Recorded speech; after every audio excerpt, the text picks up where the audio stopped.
Bueno, Shabbat Shalom a todos.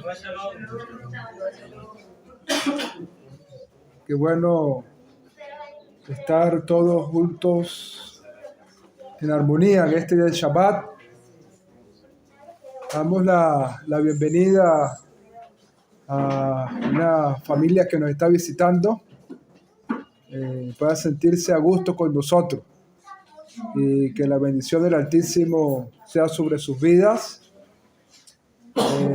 También nos alegra ver algunas caras que no habíamos visto en un tiempo, y Baruch Hashem que están con nosotros en este Shabbat. Y bueno, disfrutando un poquito de este calor. No tenemos electricidad, pero bendito sea el Eterno, aún así, en medio de estas circunstancias, con el calor, con la oscuridad, podemos estar juntos y disfrutar de este día de Shabbat. Hoy nos toca estudiar una porción de la Torá que tiene por nombre la Parashá Bamidbar. Para los que nos están visitando, voy a explicar un poquito de todas estas cosas porque seguramente deben sentirse un poquito perdidos, pero con la ayuda del cielo vamos a tratar de explicar de la mejor manera para que puedan de alguna forma poder recibir con su entendimiento lo que queremos compartir, y que eso sea de bendición para ustedes. En nuestro pueblo Israel tenemos un ciclo de estudio de las Escrituras a través de porciones. Y básicamente en un año estudiamos todas las Escrituras. Cuando refiero a todas las Escrituras, estoy mencionando los 5 libros de Moshe, que son conocidos como el Pentateuco, ¿okay? Que son Génesis, Éxodo, Levítico, Números y Deuteronomio. En hebreo, esos libros son conocidos como Bereshit. Génesis es Bereshit. Éxodo se conoce como Shemot. Levítico se conoce como Vaikra. Números se conoce como Bamidbar. Y Deuteronomio se conoce como Devarim. ¿Okay? Son los nombres en hebreo de estos 5 libros. Y en un año logramos estudiar estos 5 libros en pequeñas porciones que son estudiadas cada día de reposo. ¿Okay? Cada vez que usted tenga la oportunidad de venir a esta santa congregación, usted va a poder encontrarse con una porción que se explica de esos libros. La semana pasada estuvimos terminando el libro de Levítico, que en hebreo se conoce como Vayikra. Y hoy estamos iniciando un nuevo libro, que es el libro de Números, que en hebreo se llama Bamidbar. Y esas pequeñas porciones que llamamos nosotros Parashá tienen un nombre por las primeras palabras con las que comienza esa porción. Y como hoy estamos iniciando la Parashá, el libro de Bamidbar, el libro de Números, la Parashá de hoy también se llama Bamidbar. ¿Están conmigo hasta aquí? Sí. Okay, esto es importante que lo tengamos en cuenta. Pero hay otro detalle que es importante que conozcamos, que el término Bamidbar, con el cual se conoce en hebreo el libro de Números, Bamidbar no significa números. Es importante que lo tengamos en mente. ¿Ok? El libro en español se llamó Números, pero en hebreo el libro se llama Bamidbar. Eso no quiere decir que Bamidbar signifique números. ¿Por qué? Porque hay ciertos, vamos a decirlo de esta manera, ciertos detalles que cuando tradujeron la Biblia al español y a otros idiomas, se tomaron en cuenta ciertos parámetros que no son los mismos parámetros que se tomaron en el pueblo de Israel para darle nombre a los libros. Voy a poner un ejemplo. En las traducciones, los nombres de los libros fueron dados por el contenido del libro. ¿Qué hay por el contenido del libro? En otras palabras, ¿por qué el libro de Génesis en español se llama Génesis? Porque el contenido es el comienzo de la creación. Ese es el contenido del libro. ¿Ok? La creación. ¿Por qué el libro de Éxodo fue llamado Éxodo? Porque el contenido habla de la salida de los hijos de Israel de Egipto. Y es por eso que en español le pusieron el nombre de Éxodo. El libro de Levítico se llama Levítico en español porque habla del sistema y el servicio sacerdotal dado a la tribu de Leví, y por eso se llama Levítico. El libro de Números en español se llama Números por la cantidad de censos que nos vamos a encontrar en este libro. Y así sucesivamente. Mientras que ese fue el parámetro que se tomó para las traducciones de la Biblia, colocarle los nombres en base al contenido, en hebreo no se tomó esa regla, sino que la regla que se tomó en el hebreo fue ponerle el nombre al libro según las primeras palabras con las que comienza el libro. ¿Está conmigo? Sí. Entonces, ¿por qué el libro de Números en hebreo se conoce como Bamidbar? Porque en hebreo el libro comienza con esa expresión.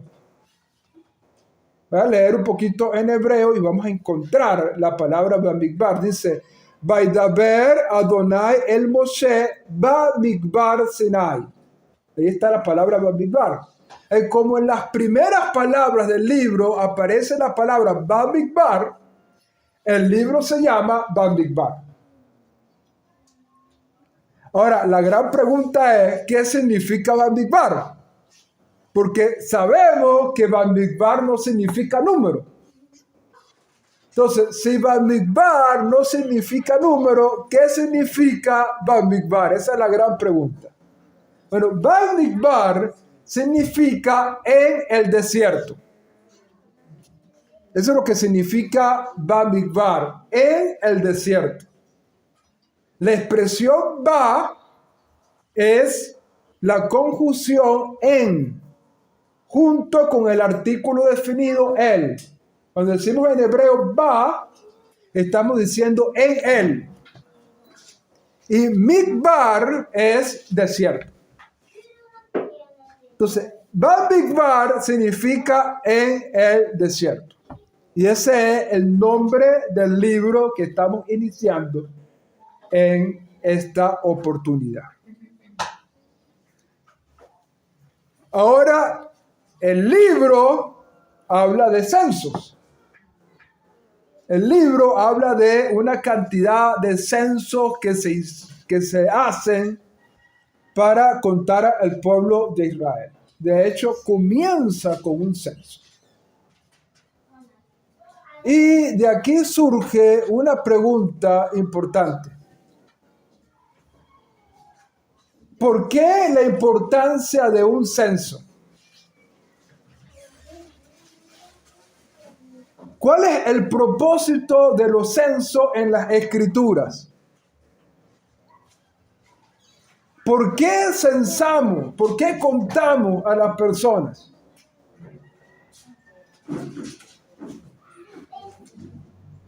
¿Está conmigo o no está conmigo?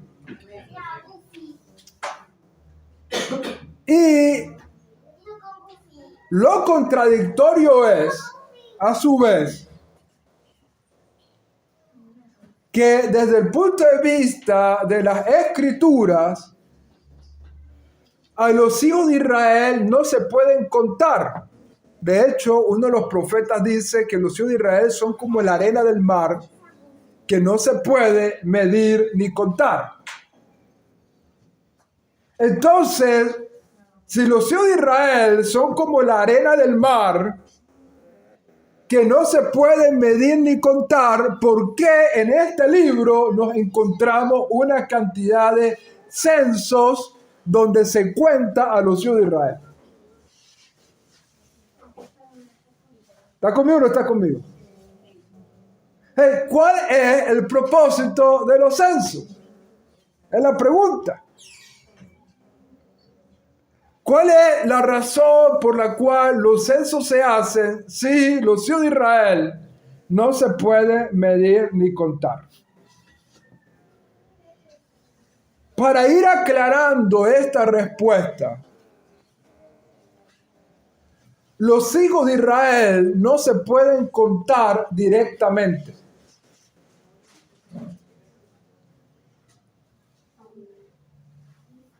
Uno no puede contar a los hijos de Israel directamente, como estamos acostumbrados a contar nosotros. Y los hijos de Israel no se puede utilizar ese parámetro para contarlos. Y una de las razones es lo que mencionaba la Morá Arizbe hace un momento, por el tema del mal del ojo, Ain Hará, que es una fuerza negativa que muchas veces ocurre. Entonces, para evitar que esa fuerza negativa esté presente, a los hijos de Israel no podemos contarlos directamente, para protegerlos de esto que llamamos el Ain Hará, el mal del ojo.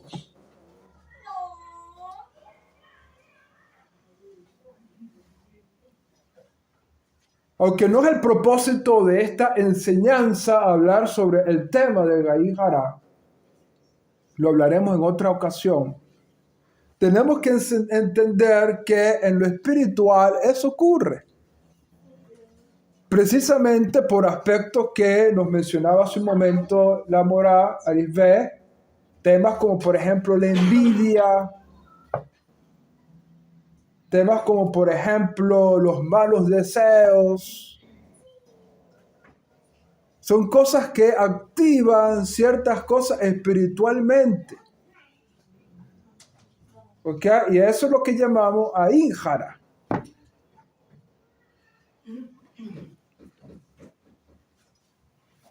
Entonces, surge otra pregunta. ¿Cómo se cuenta a los hijos de Israel si no los podemos contar directamente? En otras palabras, no podemos hacer una cuenta y ir contando, señalando a las personas y contarlas directamente, porque eso precisamente está prohibido en la Torah. Entonces, ¿cómo se hacía un censo si no podemos contar a las personas directamente? Bueno, la Torah establece un mecanismo. ¿Y cuál era ese mecanismo? Cada persona que era contada tenía que traer una moneda de plata que se conoce como el medio shekel. Entonces, cuando se iba a contar a las personas, cada persona traía una moneda. Y por lo tanto, al final se contaban las monedas y de esa manera sabíamos cuántas personas había. ¿Está conmigo o no está conmigo? Y esto es importante. Esto es importante. Que nosotros entendamos que al momento de ser contado se pagaba una contribución. Y de esa manera se contaba la moneda y no se contaba directamente a las personas.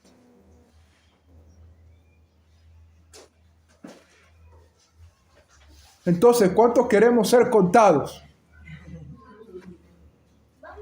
¿Estamos dispuestos a pagar? ¿Estamos dispuestos a dar nuestro aporte?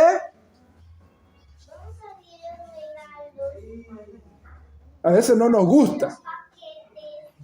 Pero el Eterno sabe por qué establece las cosas como las establece.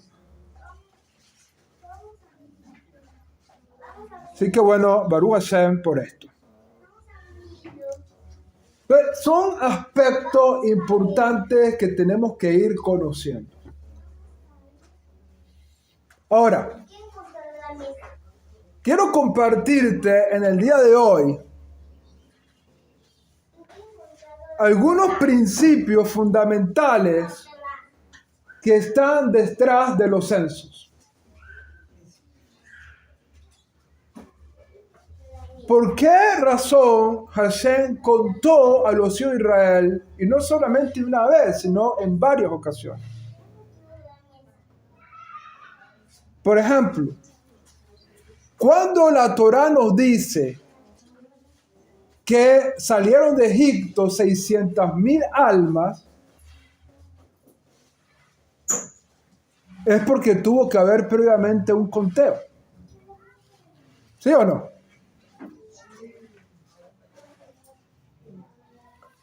Antes de que saliéramos de Egipto, se tuvo que haber hecho un censo para saber cuántas personas salieron de Egipto.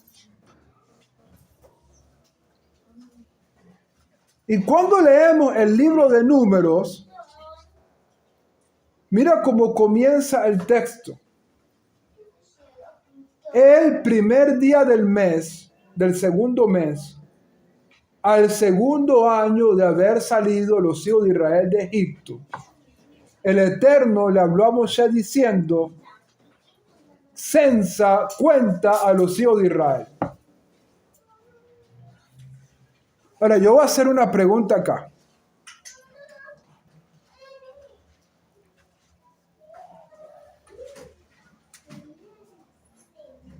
¿Cuántas veces en una nación se hace un censo? ¿Cuántas veces en una nación se hace un censo? ¿Cuánto recuerda la última vez que llegaron a su casa diciendo: mire, estamos haciendo aquí un censo, y pegaron una calcomanía? ¿Recuerdan esa calcomanía que pegaban en las puertas? Esta casa está censada. ¿Cuándo fue la última vez que lo hicieron? ¿Ah? Cada 10 años. Por lo menos es cada 10 años. Cada 10 años se hace un censo. Se cuenta la población. Ahora, la pregunta que tenemos que hacernos es la siguiente. Si el Eterno contó a los hijos de Israel al momento de salir de Egipto, ¿por qué los vuelve a contar un año después? Si ya sabíamos cuántos habíamos salido de Egipto y no hay un crecimiento enorme en un año. Es por eso que los censos se hacen normalmente cada 10 años.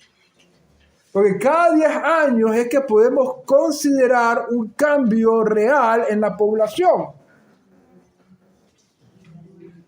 Cada 10 años es que podemos decir: mira, hay un cambio considerable en la población. Pero en un año la población casi no disminuye ni casi crece.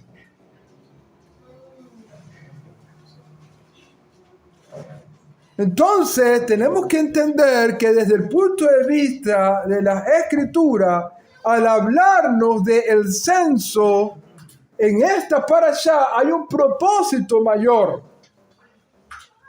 Más que saber cuántos somos. Ya nos vamos a refrescar un poquito.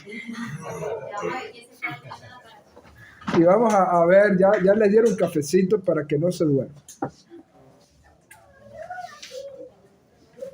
Entonces, ¿por qué el Eterno está ordenando contar a los hijos de Israel en un año? ¿Por qué un censo adicional? ¿Por qué la necesidad de volver a contarlos?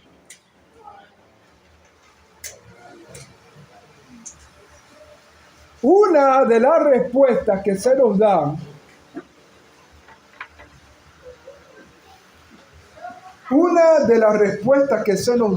es por amor a Israel. Hace una pregunta.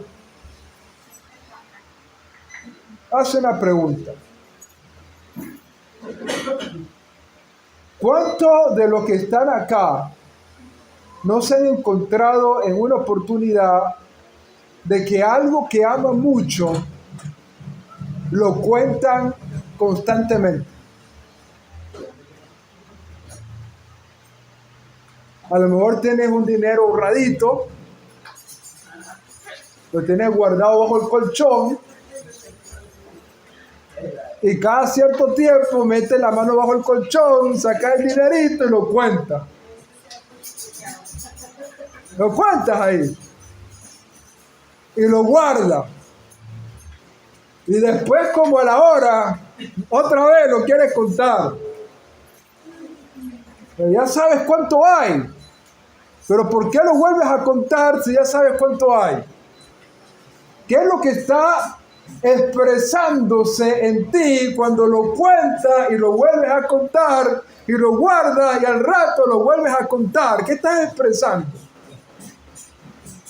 El amor, la satisfacción de tener ese dinero guardadito.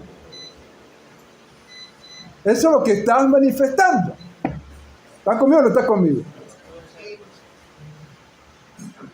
Entonces, cuando la Torá nos está hablando aquí que el Eterno mandó a contar a los israelitas un año después de haber salido de Egipto, ¿qué es lo que Dios está manifestando?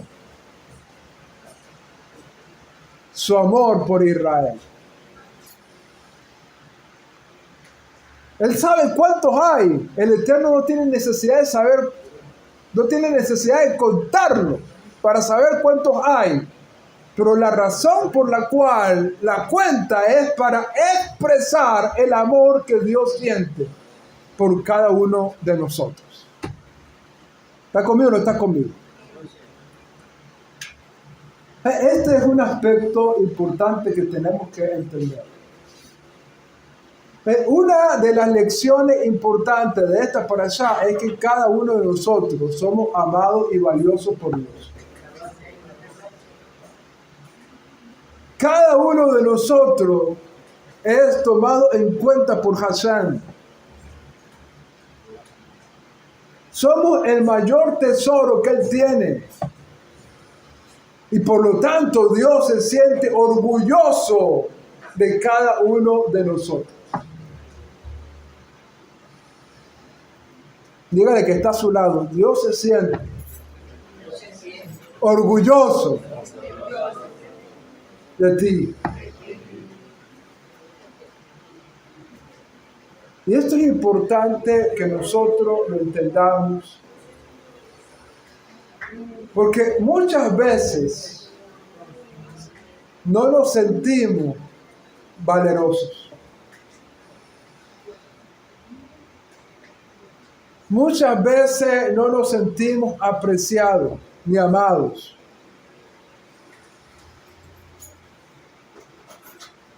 Y eso causa un sentimiento en nosotros que va alimentando nuestra mala inclinación y nos va haciendo sentir menos y menos y menos. Y lamentablemente muchas personas han llegado a tomar decisiones terribles por causa de eso. Y tú tienes que entender que tú eres amado y apreciado por Dios. Tú tienes que entender que el mundo no sería completo si tú no estás acá. Tú tienes que entender que el mundo requiere de ti. Y aunque tú sientas que es insignificante el aporte que tú estás ofreciendo al mundo, aunque tú veas eso como insignificante, el mundo no pudiera existir si tú y yo no estuviésemos aquí. Solamente que nosotros no logramos entender la magnitud y la importancia de lo que nosotros valemos. Pero Dios sí. Y a veces, lo que nosotros consideramos lo más insignificante es lo que tiene mayor valor.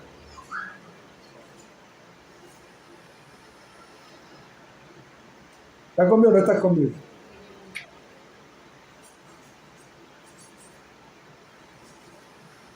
Porque detrás de esto, de estas cosas pequeñas, es lo que permite que el resto de las cosas funcionen. Y por lo tanto, una de las enseñanzas importantes que tiene esta parashá es: nosotros somos valiosos delante de Dios. Cada uno de nosotros tiene su lugar en este mundo. Cada uno de nosotros tiene que aportar. Y cada uno de nosotros tiene capacidades importantes que otros no tienen. Yo tengo cosas que Douglas no tiene, pero Douglas tiene cosas que yo no tengo. Y lo mismo puedo decir con Pinja, con Elisha, con Frank, con David, con cada uno de nosotros.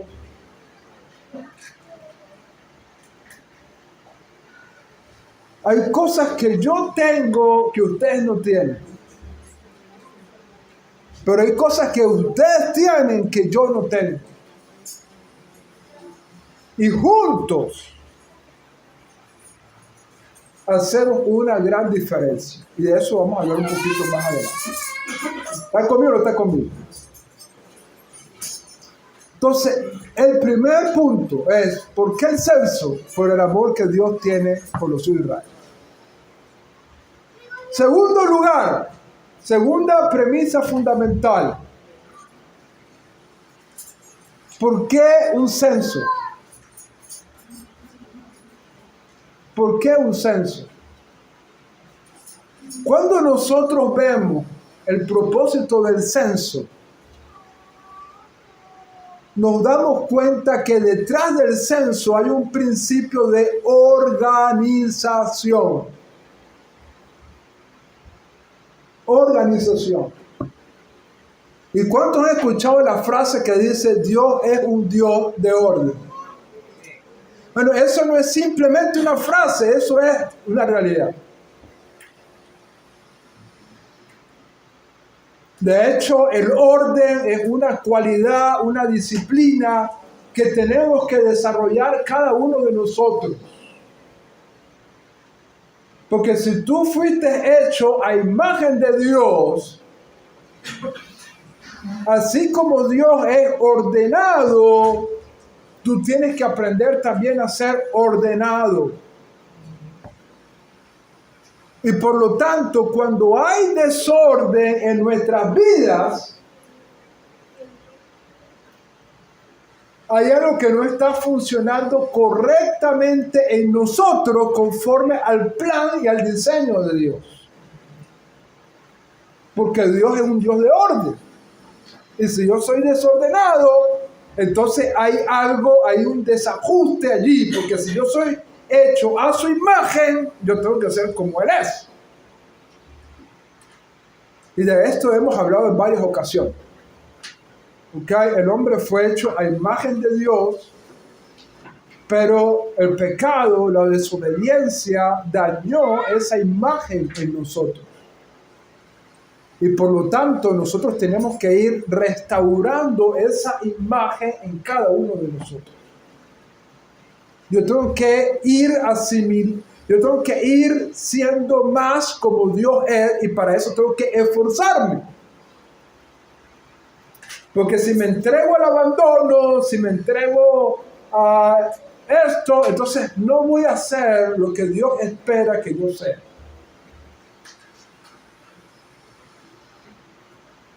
¿Está conmigo o no está conmigo?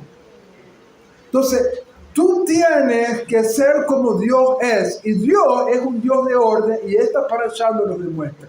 El censo era para determinar un orden. Por ejemplo, los hijos de Israel fueron contados para saber cuántas personas teníamos para el ejército de Israel.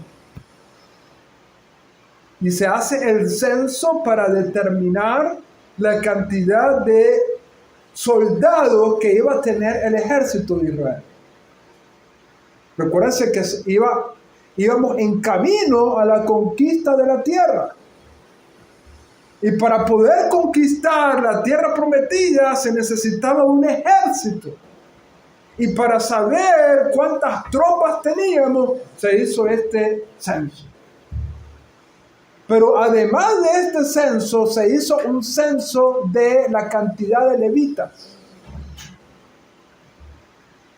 Para saber cuántos iban a dedicarse en el servicio a Dios. Y se contó a la tribu de Leví.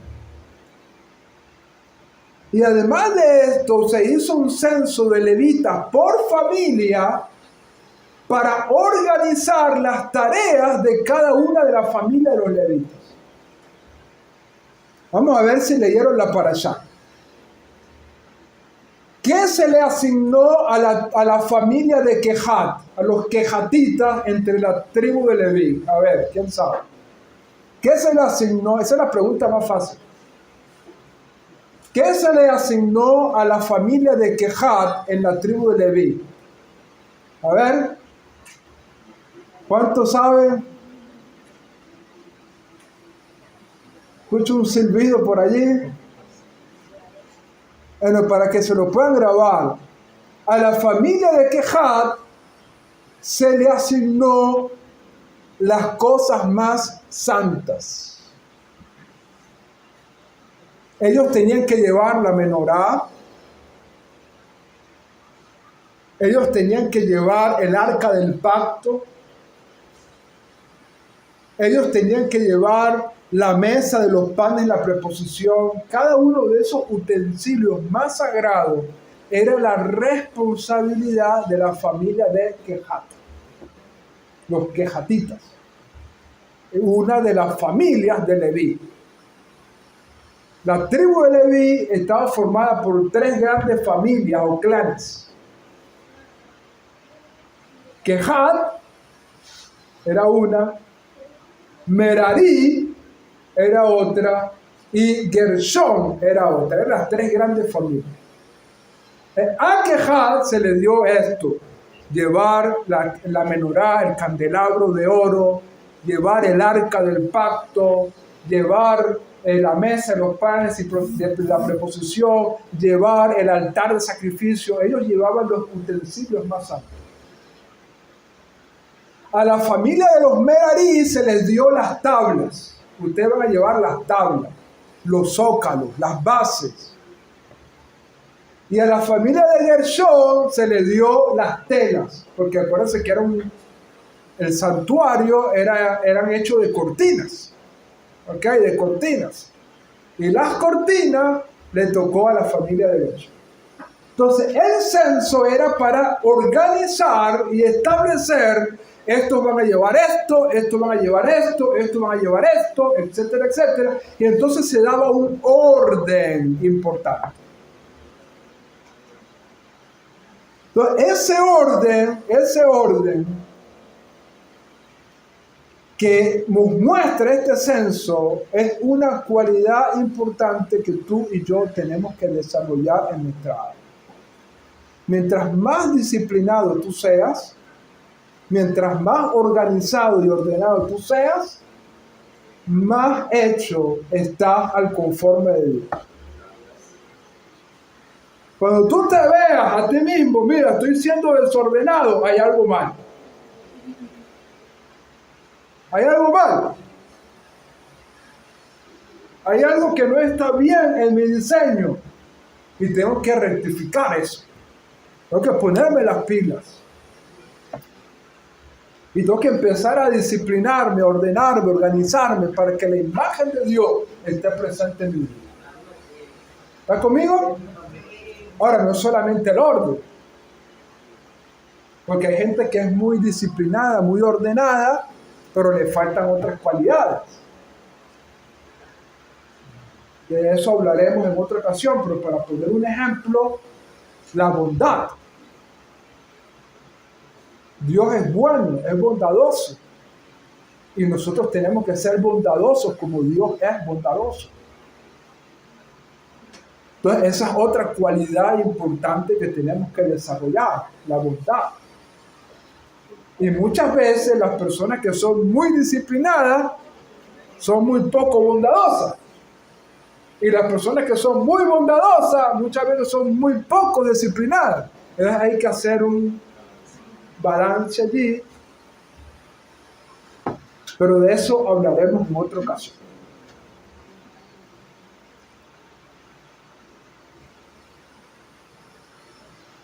La tercera razón, ya hemos visto dos. Número uno, por el amor que Dios siente a Israel, los contaba. ¿Okay? Por el amor que siente por Israel. Número dos, porque Dios es un Dios de orden. Y de ahí nos enseña que tenemos que ser ordenados, cada uno de nosotros. Pero hay una tercera razón importante del censo. Y esta tercera razón está relacionada con la unidad. La unidad. Ya hablamos del valor que tenemos cada uno de nosotros como individuos. Mencionamos que tú tienes cosas que yo no tengo. Y que tú en lo individual eres valioso, amado por Dios, etcétera, etcétera. Pero también necesitamos vernos en colectividad, en unidad. Como colectivo, cuando estamos todos juntos, eso tiene un gran valor.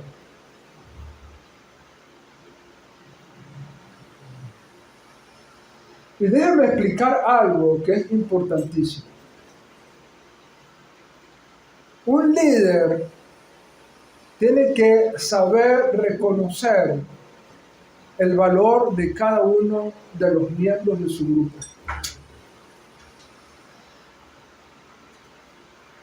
Un líder tiene que saber reconocer el potencial que cada persona tiene y lo que aporta a eso.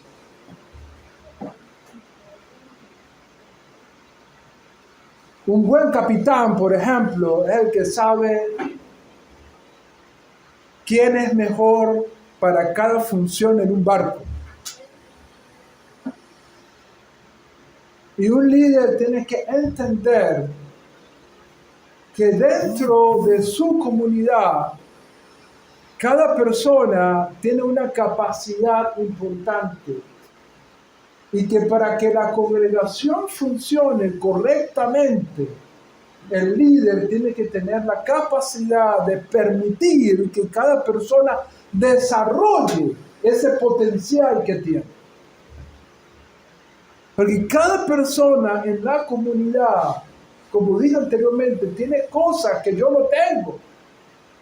Tiene aspectos que yo no tengo. Entonces, yo como líder, yo no puedo hacer todo en la comunidad.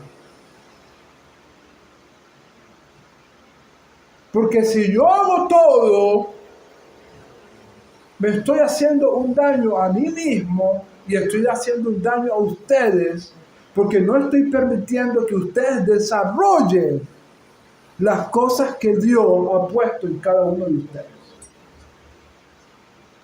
Y por lo tanto yo tengo que como líder evaluar y mirar qué aspectos, mira, aquí están haciendo un aporte allí para que no se caiga la mesa.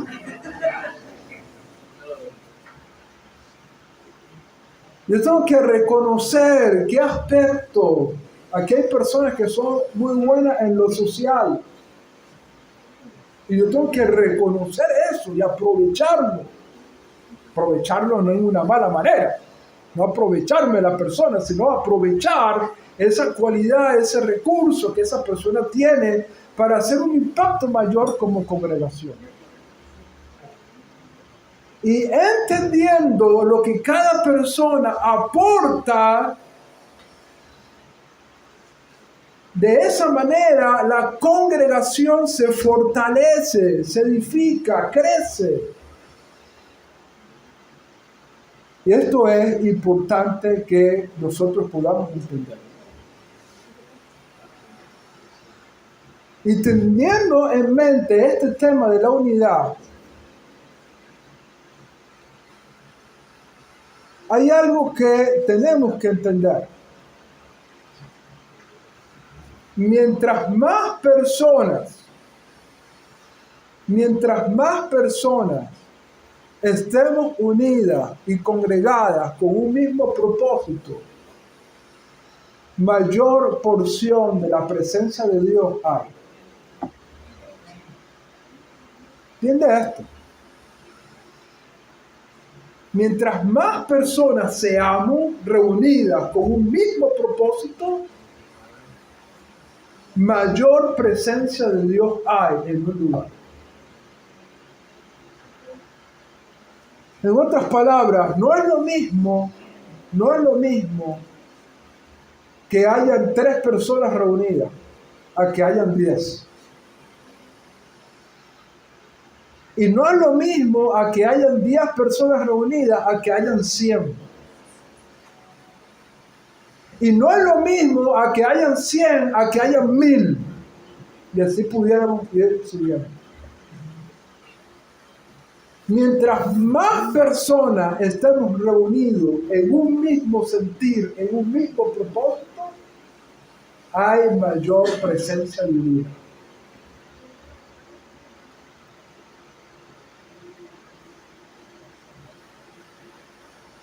Ahora, tú puedes entender, por ejemplo, por qué hoy en día no vemos la manifestación de Dios que los antiguos tenían. Porque cuando nuestro pueblo salió de Egipto eran 600,000 personas reunidas con un mismo propósito. 600,000 personas hablando de hombres. Pero si a eso sumamos las mujeres, los niños, había más de 3 millones de personas unidas en un mismo propósito. Eso causaba que la presencia de Dios se manifestara de una manera extraordinaria. Y obviamente ese mismo nivel de manifestación no puede haber cuando hay 10, 20, 50 personas reunidas. Porque mientras más personas reunidas hayan en un mismo sentir, mayor presencia de Dios se manifiesta. Eso quiere decir que cuando hay unidad, más acercamos a Dios a nuestras vidas. De allí que desde el punto de vista de la Escritura, la unidad juega un factor determinante. Como dice el salmista, mirad cuán bueno y delicioso es que habiten los hermanos juntos en armonía, porque allí envía el Eterno bendición y vida eterna. Ahora, ustedes me han escuchado que he dicho la palabra unidad. Unidad, unidad. En otras palabras, no solamente se trata de la cantidad de personas, porque podemos estar aquí 300,000 personas reunidas, pero sin unidad. Y es preferible 10 personas reunidas en unidad que 100,000 desunidas.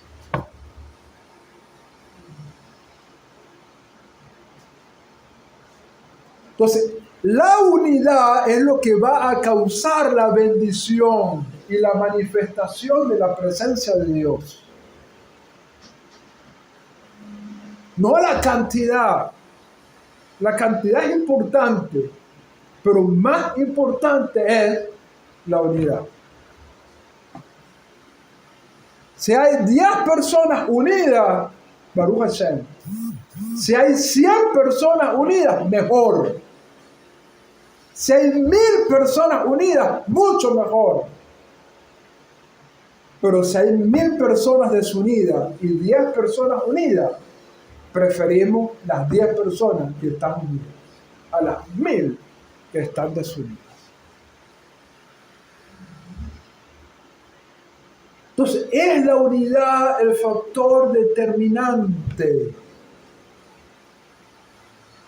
Y es precisamente el propósito del censo lo que hacía que Israel se viera como una unidad. Porque no se veía como individuos separados, se veía como un pueblo unido, actuando bajo un mismo propósito.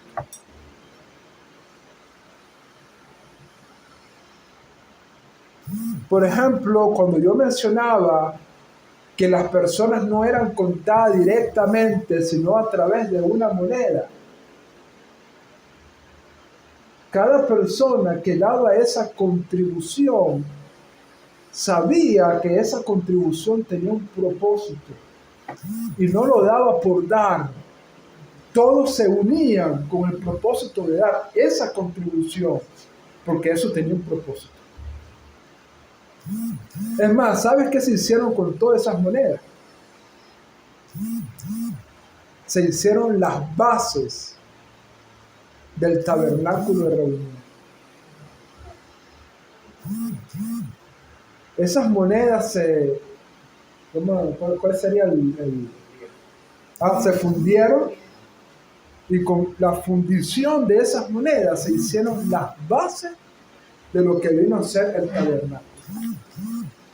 Y cuando cada persona entendía que el propósito de esa moneda era para hacer la fundición, las bases del tabernáculo de reunión, las entregaban con amor. Y eso marcaba la unidad en el pueblo. Y la unidad, Baruch Hashem, es importante para esta festividad de Shavuot. La unidad es importante para Shavuot. Shavuot es la festividad que vamos a estar celebrando con la ayuda del cielo hoy a la caída del sol. Esta festividad ha sido conocida en el mundo occidental como Pentecostés. Mucha gente lee en la Biblia, llegó el día de Pentecostés. Bueno, esa Pentecostés es una festividad bíblica que aparece en la Torá, en Levítico capítulo 23. Una festividad que celebramos después de la cuenta de unos días. Ayer hacíamos con alegría la última cuenta. Decíamos anoche, hoy son 49 días del Omer, que son 7 semanas. Baruch Hashem. Y al día siguiente de terminar la cuenta viene Shavuot. Y anoche hacíamos esa cuenta.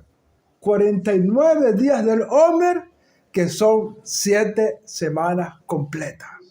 Terminamos la cuenta.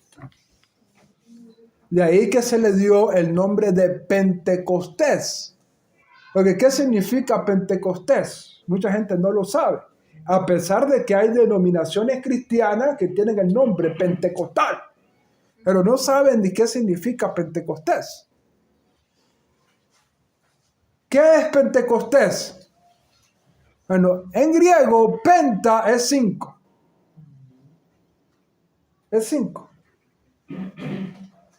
Y eso es fácil de saber porque hasta ahora tenemos un solo campeón penta del fútbol. ¿Quién es el pentacampeón del fútbol?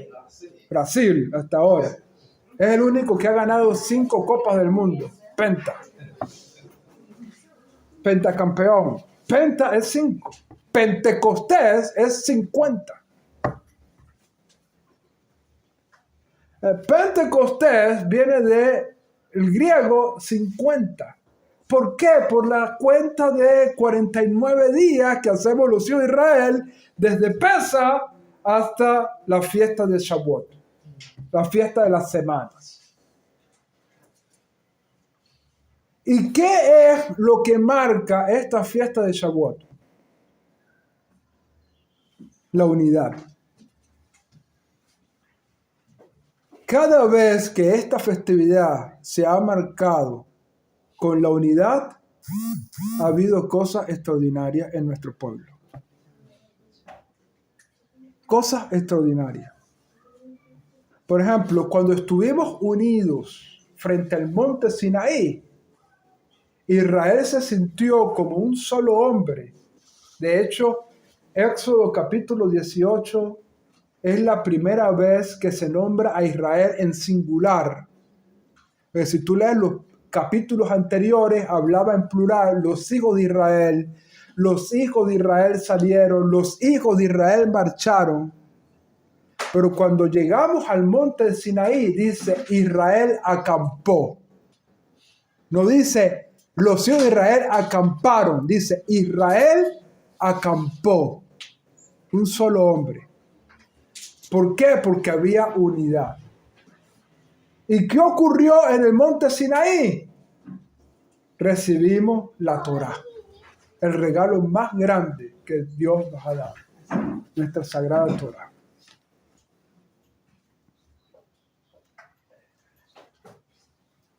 ¿Y qué ocurrió en el famoso día de Pentecostés que podemos leer en Hechos capítulo 2?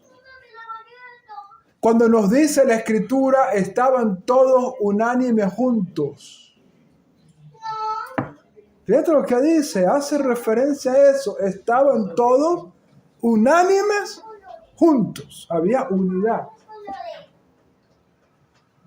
El Eterno derramó de su espíritu y la Torá fue escrita en la mente y en el corazón y fue una experiencia tan gloriosa y tan extraordinaria que algunos comenzaron a hablar en otros idiomas,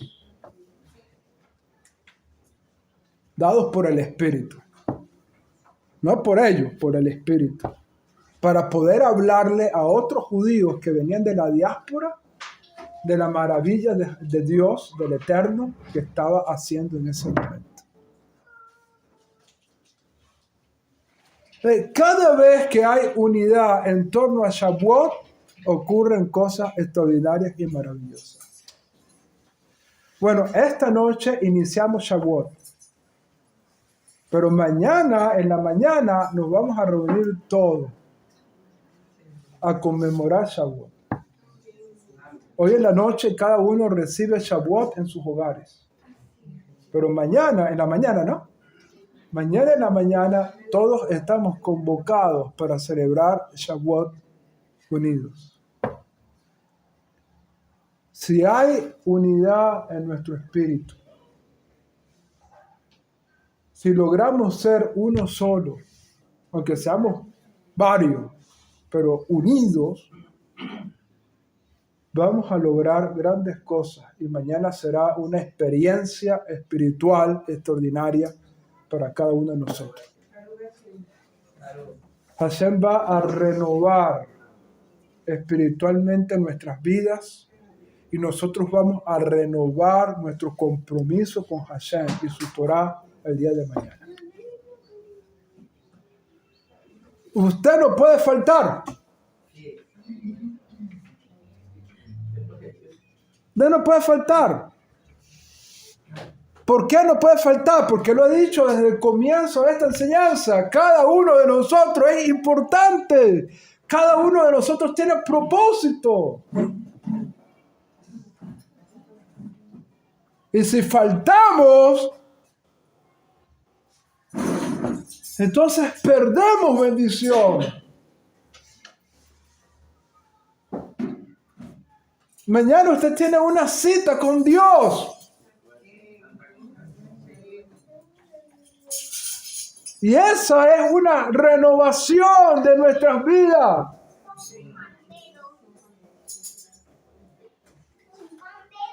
Y por lo tanto, tenemos que hacer el esfuerzo para que este Shavuot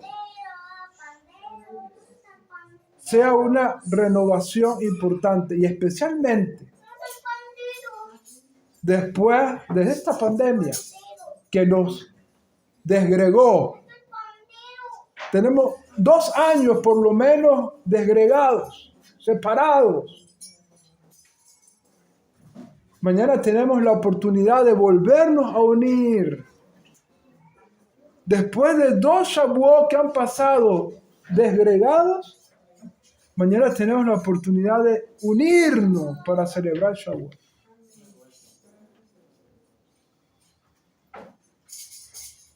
Y es importante entonces que hagamos el esfuerzo para que estando unidos podamos experimentar la bendición de esta festividad. Mañana con la ayuda del cielo vamos a sacar la Torah.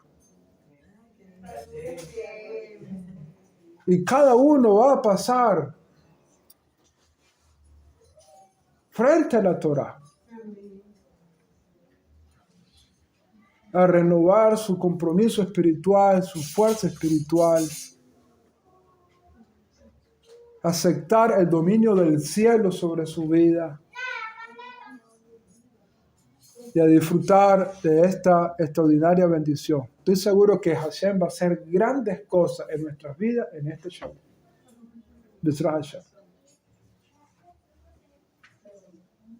Permita al cielo que así sea. No me queda otra que decir Hag Sameach. Feliz fiesta de Shavuot. Que podamos irnos con esto en nuestra Neshama, en nuestro corazón. Y mañana podamos unirnos a celebrar esta festividad con gran alegría y con gran bendición. Con los méritos de Mashiach. Shabbat Shalom, Hag Sameach.